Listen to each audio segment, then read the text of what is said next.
안녕하세요. 저는 얼마 전에 결혼한 새댁입니다. 저는 오늘 저희 친정과 저희 시댁 얘기를 좀 해보려고 합니다. 저희 친정이나 시댁이나 어이없는 사연이 있어서 어느 가정 얘기부터 해야 하나 싶네요. 가족 간의 신뢰가 깨지고 믿음이 사라지니 남보다 못하다는 것을 실감했습니다. 남이야 속일 수도 있고 안 보면 되지만 이런 엄청난 일은 가족은 이러면 안 되는 거 아닌가 싶어요. 몇십 년을 비밀을 숨겼으니 그 배신감은 이루 말할 수가 없습니다. 저희 가정사도 기가 막히고 저희 시댁 얘기도 기가 막혀서 말입니다. 일단 제가 두 가정의 문제를 말하기에 앞서 제가 신랑과의 만남부터 얘기를 시작해 볼게요. 저는 결혼이라는 거에 전혀 정말 관심이 하나도 없던 사람이었습니다. 저는 한부모 밑에서 자랐는데 그래도 전혀 불행하지 않았고 행복했어요. 아버지 없이 엄마랑 살았는데 단둘이 산 건 아니고 외할아버지와 외할머니, 삼촌 둘 이렇게 같이 살았어요. 삼촌들이 워낙 저를 많이 챙겨주셔서 아빠의 빈자리는 전혀 느끼지 못했던 것 같아요. 어릴 적 학교에서 하는 운동에도 삼촌들이 다 참석해줬어요. 아빠랑 하는 놀이도 빠짐없이 와줬기 때문에 저는 친구들이 아빠가 없는 줄 몰랐어요. 간혹 한두 명이 왜 아빠를 삼촌이라고 부르냐고 놀려대는 애들도 있었지만 굳이 대꾸하지 않았던 것 같네요. 그렇게 유년 시절을 아무 탈 없이 보냈고 청소년기도 사춘기란 거 없이 무탈하게 잘 보냈는데 성인이 되어서 어느 정도 나이가 찼을 때 집에서 결혼 얘기가 나왔는데 무관심이었어요. 결혼에 대해 엄마의 영향이 전혀 없다고는 말을 못하는 게 어릴 적 엄마를 보면 혼자 지내시는 모습을 보니까 꼭 결혼을 해야 하나 싶었던 것 같아요. 그리고 엄마는 재혼도 하지 않고 저만 바라보고 사셨어요. 그래서 더 엄마와 함께 끝까지 함께하면서 친구가 되어주고 싶었던 것 같습니다. 엄마는 저와 얘기하고 같이 있으면 행복해 하셨거든요. 그런데 뜻하지 않게 저에게 저의 난구님이 온 거죠. 사랑하는 사람이 생기니까 엄마에게 죄송하게도 결혼이 하고 싶더라고요. 저는 신랑과 결혼을 결심하게 된 계기도 어찌 보면 신랑의 가정환경이 한몫했어요. 너무 행복해 보이고 가족 간의 사랑이 느껴졌어요. 그리고 무엇보다 아버님이 자식들을 사랑하는 모습이 인상 깊었어요. 아버지 없이 자란 저는 그 모습을 보고 아버지란 저런 분이구나 라고 느꼈어요. 한없이 주기만 하는 모습에 반했거든요. 시누이 한 명 있는데 아버님이 다 큰 딸인데도 이뻐서 어쩔 줄 몰라 하더라고요. 많이 부러웠습니다. 저도 나름 삼촌들한테 받은 사랑이 있는데도 느낌이라고 해야 하나 뭔지는 모르겠는데 다른 것 같았어요. 이런 가정이면 나도 행복하겠구나 싶었습니다. 그리고 시어머니도 사업을 하신 분이라 그런지 화통하시고 시원시원하셨어요. 그리고 결혼 전까진 몰랐는데 나중에 결혼하고 보니 엄청난 부자인 것도 알게 되었네요. 그냥 잘 사는 집 정도라고 알고 있었는데 제가 생각했던 것보다 더 잘 살더군요. 그런데 저야 어렵게 자라서 그런지 돈에 큰 욕심은 없어요. 그냥 굶어 죽지 않을 정도의 돈만 있으면 된다는 생각을 가지고 있는 사람이라 시부모님이 부자라고 해도 크게 관심이 안 가더라고요. 저도 일을 하고 있고 신랑도 열심히 살고 있으니까 관심 없었어요. 그리고 저희 돈이 아니고 시부모님 돈이니까요. 나중 일은 미리 고민하는 성격이 아니라서 부자라고 해도 그냥 그렇더군요. 그런데 부자인 것 때문에 일이 생기기도 하더군요. 아버님의 엄청난 사건이 화근이었죠. 그런데 저는 그 사건이 터지기 전까지는 아버님이 너무 좋았어요. 왜냐면 저희 아버지는 바람기가 다분한 분이셨거든요. 그러니까 책임감도 없고 완전 바람둥이셨죠. 엄마 말에 의하면 싸질러 놓고 책임이라고는 하나도 없는 사람이라고 어릴 적 귀에 딱지가 않도록 들었던 말입니다. 아버지는 제가 3살 때쯤 바람이 나서 집에 들락날락 하다가 아예 집을 나가셨다가 제가 7살 때쯤 한번 외갓집에 오셨던 기억이 있어요. 그래서 제가 아버지 얼굴을 잘 기억 못하는 것은 초등학교 입학 전 한두 시간 함께 짜장면 먹은 기억밖에 없었기 때문입니다. 하도 집에 없다 보니까 사진을 같이 찍은 것도 없고 엄마와 아버지 결혼사진도 있었지만 엄마가 제가 4살 때쯤 결혼사진 다 찢어서 불태워버렸다고 하더군요. 그리고 저랑 엄마 할머니와도 같이 살다가 아버지가 바람나서 집에 오지 않자 엄마는 저를 데리고 집을 나와버렸다고 해요. 그래서 저는 어릴 적 외할머니, 외할아버지, 엄마, 삼촌들 이렇게 같이 살았었어요. 저는 어릴 적에 너무 충격적이어서 기억에 생생하게 남아있는 사건이 하나 있습니다. 아버지는 몇 년 만에 집에 왔다가 엄마랑 제가 친할머니랑 살고 있지 않다라는 것을 알고 외가로 저를 만나러 찾아왔다고 해요. 엄마는 저를 절대로 보여주지 않겠다고 했는데 아빠가 엄마 모르게 찾아와 저를 데리고 짜장면을 사주게 되었다고 하더군요. 엄마는 저를 잃어버린 줄 알고 동네에서 난리가 났고 나중에 아버지가 저를 데리고 갔다는 동네 사람들 말을 듣고 가게에 찾아와서 엄마가 난리를 폈던 기억이 있어요. 그때 당시 삼촌들도 같이 왔었는데 아버지를 마구 때리고 가게 안이 아주 난리가 아니었어요. 아버지 당신이 100번 잘못해서 그런지 맞고만 있었던 걸로 기억에 있네요. 그때 당시에는 가족 간의 폭행이라는 게 지금처럼 강하게 처벌하던 데가 아니었어서 삼촌들도 아버지를 마구 때렸던 것 같아요. 삼촌은 아버지를 어떻게든 만나게 되면 밟아버린다고 노래를 불렀는데 그때 정말 원 없이 밟아버린 것 같았습니다. 그래서 저는 아버지 얼굴보다 아버지가 죽도록 얻어터진 기억밖에 없어요. 삼촌이 아버지한테 2번 다시 나타나면 그땐 가만두지 않겠다고 말을 해서 이혼하고 그 이후론 한 번도 저를 보러 오지 않았다고 엄마한테 들었는데 나중에 아버지를 만나게 되면서 알게 된 것은 아버지가 저를 한번 보고 나서는 계속 아른거려서 먼 발치에서라도 저를 보기 위해 1년에 10번 정도는 왔었다고 말을 하더군요. 그런데 그 말을 들으니까 더 화가 났어요. 이제 와서 그게 무슨 소용이고 뭘 어쩌라는 것인지, 그리고 왜 이제서야 나타난 것인지 너무 미웠어요. 그리고 더 어이없는 것은 그동안 아버지는 결혼을 4번이나 했다고 들었기 때문입니다. 듣고도 믿어지지 않는 얘기였어요. 저희 엄마가 첫 번째 부인도 아니라고 하는 거예요. 그것도 충격이었습니다. 엄마가 한 번도 말을 해주지 않아서 모르고 있었는데 나중에 엄마에게 들어보니 엄마도 아버지가 초혼이 아니라는 것을 결혼하고 저를 가지고 나서 알았다고 합니다. 엄마가 나중에 알고 나서 충격을 받았지만 친정에는 알리지 않았다고 해요. 잘 살면 되겠지 하고 다 묻었는데 이런 고마움도 모르고 아버지가 또 바람을 피워서 결국 엄마도 더 이상 참지 않고 아버지가 바람나서 집을 나갔을 때 이혼도 해야 하고 더 이상 인연이 아니다 싶어서 끝을 보기 위해 삼촌들한테 알렸다고 하더군요. 원래 아버지는 엄마와 결혼 전 전부인과 이혼하고 바로 엄마를 만나면서 결혼을 했다고 합니다. 전부인한테는 애가 하나 있었다고 하네요.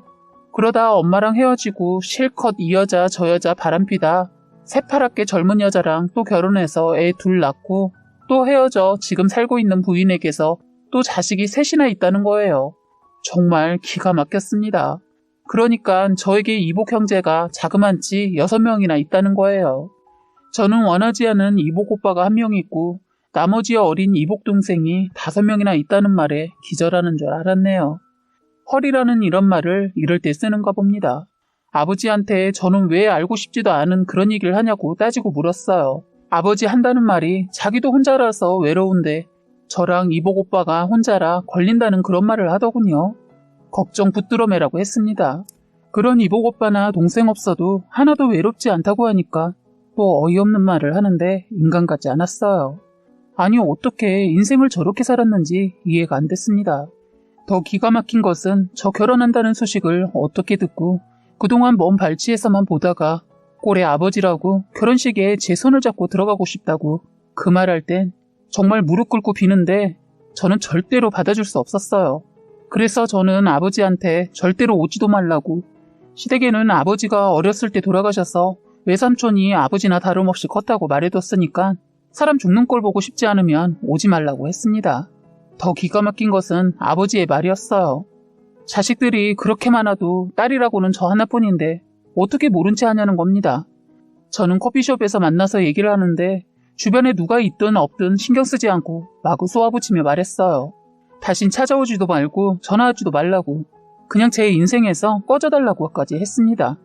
제 말이 심하다 싶었는지 손을 올리려 하더군요. 그래서 한번 때려보라고 머리를 들이댔어요.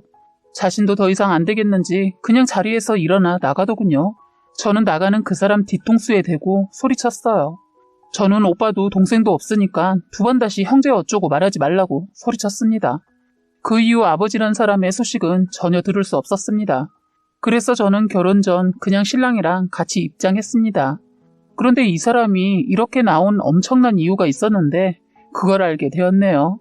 하루는 그날따라 일이 너무 많아서 일에 치여 있는데 모르는 번호로 전화가 와서 업무가 너무 바쁘기도 하고 모르는 번호이기도 해서 전화를 받지 않고 있었어요.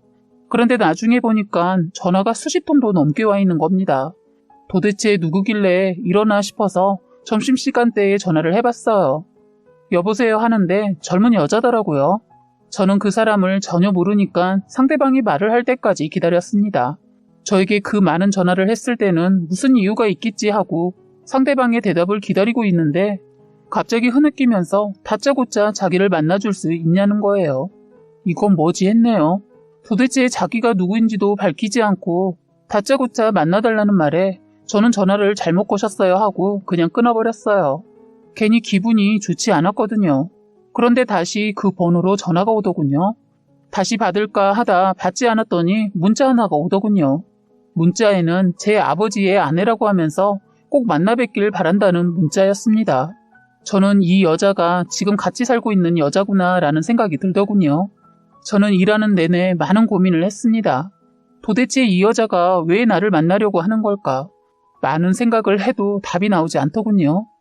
저는 그 문자를 받고 답도 주지 않고 일주일 동안 고민을 했습니다. 그런데 퇴근하는 길에 전화가 걸려왔어요. 저는 순간 번호를 보고 받을까 말까 고민을 하고 있는데 제 앞에 젊은 여자가 전화기를 귀에 대고 저를 향해 걸어오더군요. 제가 전화를 받지 않자 그 여자가 전화를 끊더니 저에게 인사를 건네더라고요. 아버지랑 같이 살고 있는 사람이라고 하면서 같이 얘기 좀 하자고 하는데 제가 그 여자랑 할 얘기가 뭐가 있을까 싶어서 거절했습니다. 같이 마주 앉아 할 말 없다 하고 그 여자를 뒤로하고 가려는데 갑자기 제 팔을 잡더니 도와달라고 하는 겁니다. 지금 저희 아버지가 간암이다고 하는 거예요. 그래서 저보고 검사를 해달라는 부탁을 하러 왔다고 하더군요. 참 할 말이 없더군요.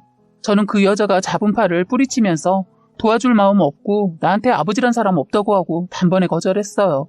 그러자 그 여자 제 앞에 무릎을 꿇더니 아이가 셋이나 있다면서 제발 도와달라고 하는 겁니다.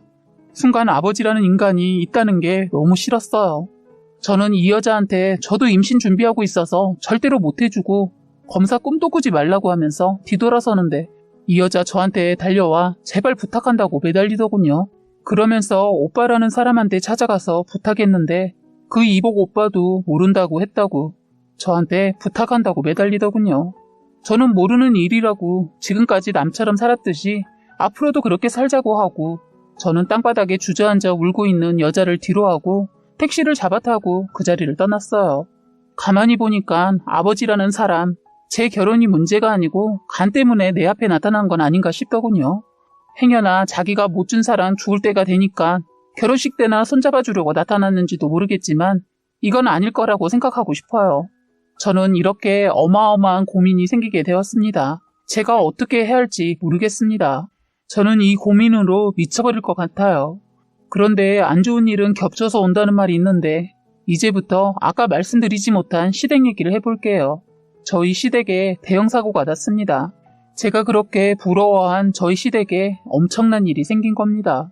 아버님을 너무 좋아했는데 저희 아버님도 저희 아버지와 별 다를 게 없다는 걸 알았습니다.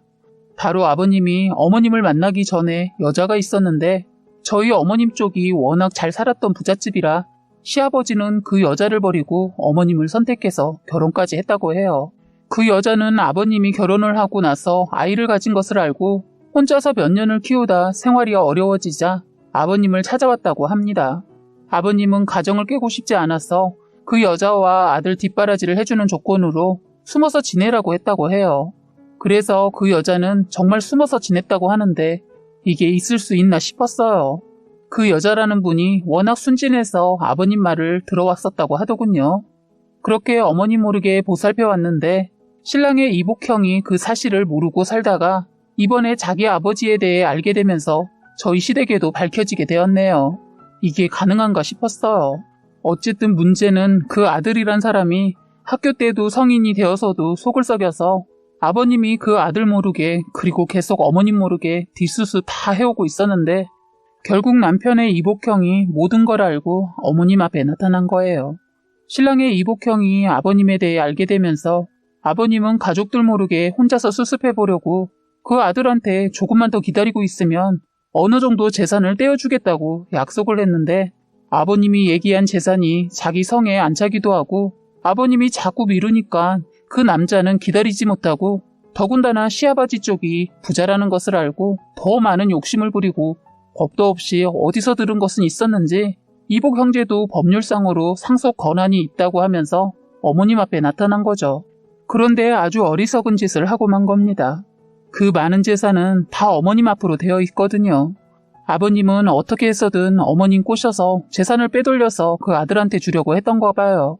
어머님도 그 일이 있기 전에 진짜 아버님 앞으로 어느 정도 재산을 돌려놓으려고 했는데 그때 신랑의 이복형이 나타난 겁니다. 아주 타이밍을 잘 맞춰줘서 말입니다. 이렇게 해서 저희 시댁에 한바탕 난리가 났습니다. 그 남자는 아버님을 협박하고 어머님도 협박하고 거기다 저희 신랑과 시누이까지 협박을 했어요. 어머님은 아버님과 이혼을 하려고 했지만 재산 분할이라는 게 있어서 그냥 이혼하지 않고 별거로 들어갔어요. 시아버지도 나중에는 법으로 가겠다고 했지만 애지중지하던 하나뿐인 딸이 결혼식을 앞두고 있었고 어느 누가 봐도 아버님이 불리한 싸움이었어요. 저희 친정아버지와 저희 시아버지 정말 남자가 뭔지 가만히 보면 이른 남자들이 벌려놓고 뒷감당은 여자 몫인 것 같아요. 왜 남자가 치울 쓰레기를 왜 여자가 해야 하는지 답답하네요. 너무 답답한 마음에 누군가에게 털어놓고 싶어 이렇게 글을 쓰게 되었습니다. 시댁에 이런 일을 겪으면서 엄마가 하던 말이 생각나네요. 혹시라도 네 아버지가 결혼이라도 했으면 나중에 네 이복 동생들이 네 앞길을 막으면 어쩌냐 하고 걱정하셨는데 그 말이 저한테가 아니라 저희 신랑한테 이런 일이 일어날 줄은 꿈에도 정말로 몰랐습니다. 저한테는 동생들이 문제가 아니고 아버지가 걸림돌이 되었네요. 아직 엄마에겐 아버지 사실을 말하지 않았는데 어떻게 해야 할까요? 저는 지금 아버지 때문에 문제이고 저희 시댁은 시아버지 때문에 아주 시끄럽습니다. 그 이복형이라는 사람이 나서서 설치는 바람에 땡전 한 푼 못 받고 아버님은 집에서 쫓겨나 어머님과 지금 별거 중이십니다. 그리고 그 남자 저희 시댁집에 와서 횡패를 부려서 접근 금지 가처분 신청이 되어 있습니다. 이를 위반했을 경우 형이 무겁고 벌금도 만만치 않고 구류의 처벌도 받을 수 있다고 해서 그런지 아직은 조용히 지내고 있는 걸로 알고 있네요. 아버님을 이제는 다시 볼 일이 없을 것 같네요. 어머님은 돈이 많으니까 변호사가 다 알아서 해결을 해주시는 것 같았습니다. 저는 이번 일을 겪으면서 돈이 없는 것보단 있어서 변호사라도 구할 수 있으니 좋은 것 같기도 하고 돈이 없었으면 이런 일이 생겼을까 싶기도 하고 참 돈이라는 게 아이러니하네요. 저희는 어머님이 시키는 대로 대처하고 있고 모든 것이 별 문제 없이 해결되길 바라고 있을 뿐입니다. 그리고 마지막으로 저는 정말 어떻게 해야 하는 것이 좋은지 여러분의 소중한 의견 부탁드리겠습니다. 지금까지 여러분의 소중한 사연을 읽어드리는 해바라기 사연방이었습니다. 구독과 좋아요, 알림 설정 부탁드리겠습니다.